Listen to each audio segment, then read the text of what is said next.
Baionan bizi diren Monik eta Fadik Eijuz Beiruten blokeatuta daude Parisera itzultzeko aurreikusiak zituzten 3 hegaldiak bertan behera utzi dituztelako. Familia kontuak direla eta Libanora bidaiatu zuten duela 3 aste. Egoerak kezka eragiten diela aitortu du Fadik Eijuzek, baina bere herriaren egoera kontuan harturik azpimarratu du bizirik daudela eta badutela non bizi bitartean. C'est angoissant, c'est inquiétant, mais nous sommes encore en vie. Nous avons un toit au-dessus de la tête. Bizitako gerlak guztiz aldatu du Beiruteko hiriaren giroa. Monik Feijuzek dioenez Libanoko hiriburua normalean hiri zaratatsua da, baina orain badira egunak ez dela inor ikusten karrikan. Fadik gehitu duenez jendea bere etxeetan egoten da eta baita babestuagoak dauden zonaldeetako herritarrak ere.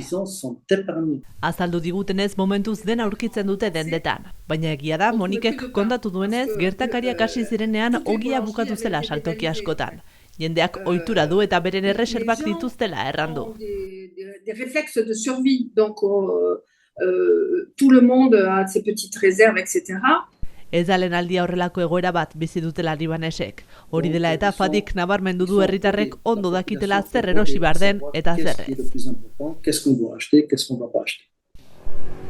Hain zuzen, 1982an gertatutako gerra ere bizi izan zuen Fadik.